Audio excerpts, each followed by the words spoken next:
The Enneagram Archetype Disposition number 1. The Rebel, the Critic. Hello, this is Chris speaking. Wake up with another video about the Enneagram on the spiritual path. The reason for these videos is not to describe the Enneagram to you. There are lots of books and lots of videos already. The two purposes are firstly to integrate it later into spell dynamics. For example, what do these Enneagram archetypes mean within yellow?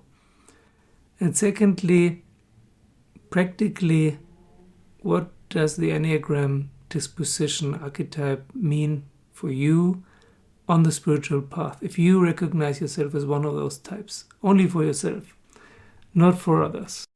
Judging others is exactly what number 1, the pioneer, the rebel, the critic, the judge likes to do. They're pioneers, teachers, activists, crusaders, moralists, organizers. They can very easily be confused with number 8s. Both number 8s and number 1s like to be leaders. Both of them enjoy status and both of them look for autonomy. And both of them have anger issues. Ones have a very strong superego, meaning what should be done. They have this voice in their head all the time, what is correct and what is not correct. In society or in their view against the views of society.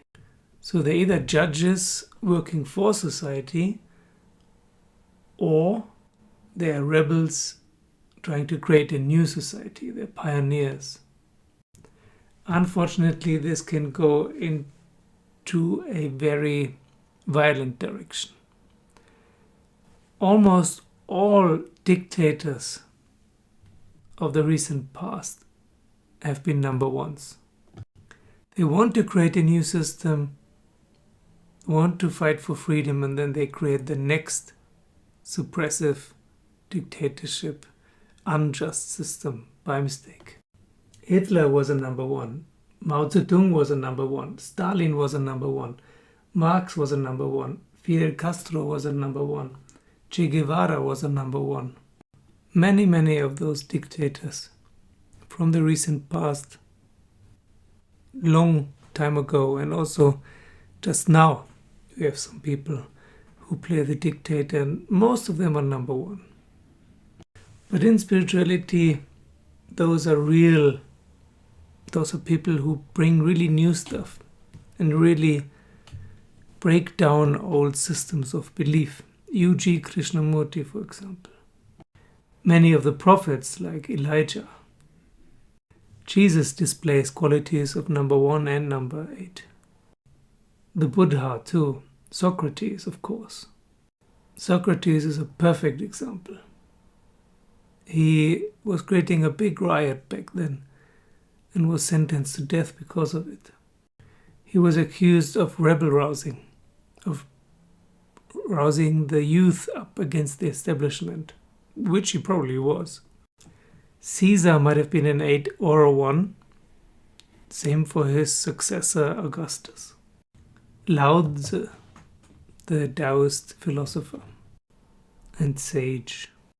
Machiavelli, Napoleon, Thomas Jefferson, Jack Kerouac, Max Weber, A.S. Neil, the founder of the Summerhill schools, a major reformer of the education system. So we have two things here, education and reform.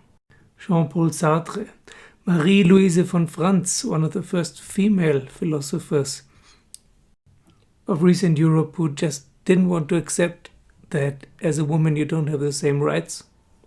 So she was one of the first feminists, successfully so, in the 19th century. Franz Mesmer, Rabindranath Tagore,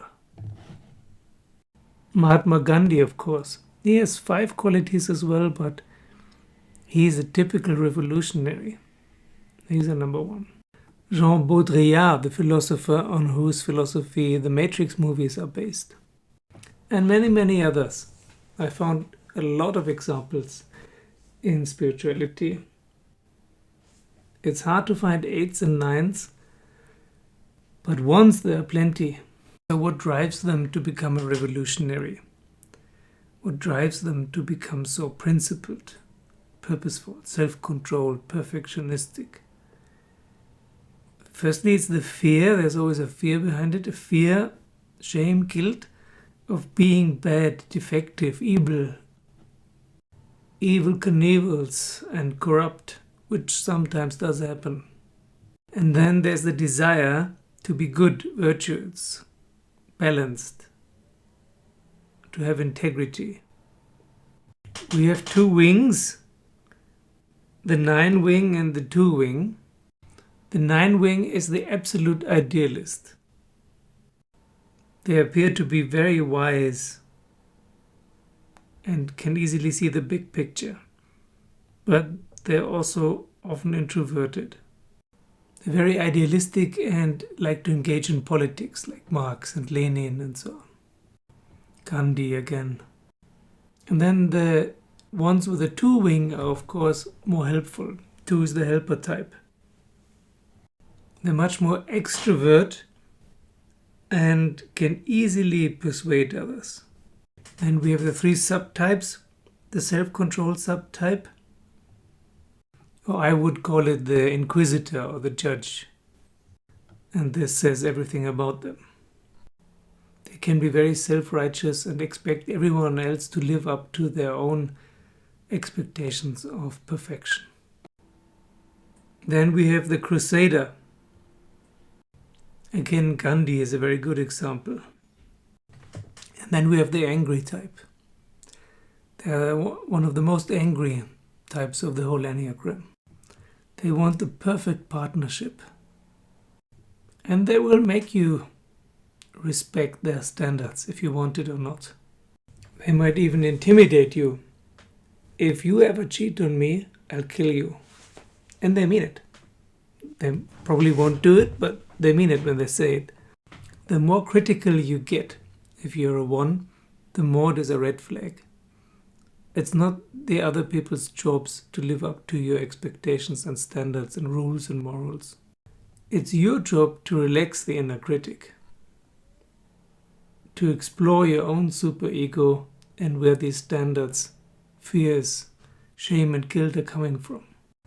Why do you have such a negative picture of yourself, and why do you try to compensate it with being an idealist?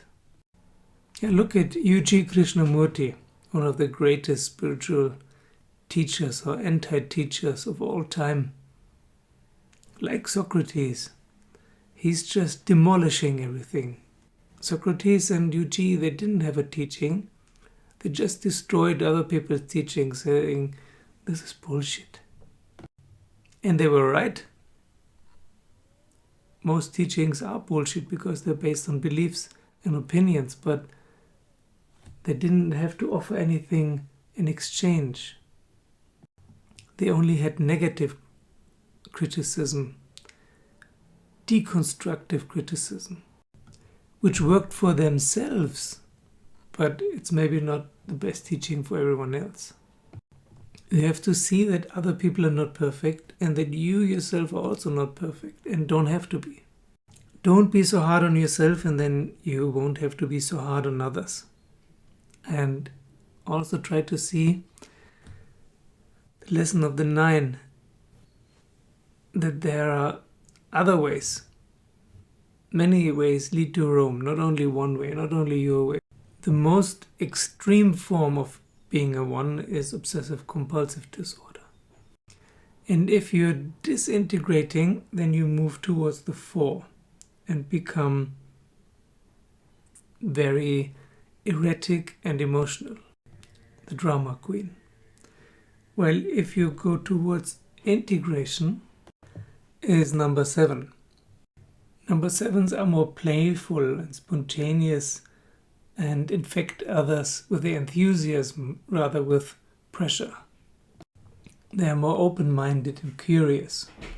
The strength of the number 1 is that this is really a person who can walk their talk, who is not just babbling, not just advertising and faking it. He or she really does what he says is correct. And there's also a deep longing to find out the truth. Follow this to the end. Don't stay superficial. Go deep. What is the truth? This is your sword that will cut through all the bullshit. Your own bullshit too. And like number 8 and number 9, you have to work on your anger. Where's this anger coming from? Number 5, 6, and 7, they have to work on their mental part, on their thinking. Why do they take thinking so seriously? And here these 3 types, 8, 9, and 1, they have to work on their anger and their suppressed emotions. So I hope this was helpful to you. Thank you to all my Patreons. Leave your comments below. Thank you for joining me as a Patreon. Thank you for liking and subscribing and sharing the videos with your friends, and see you soon.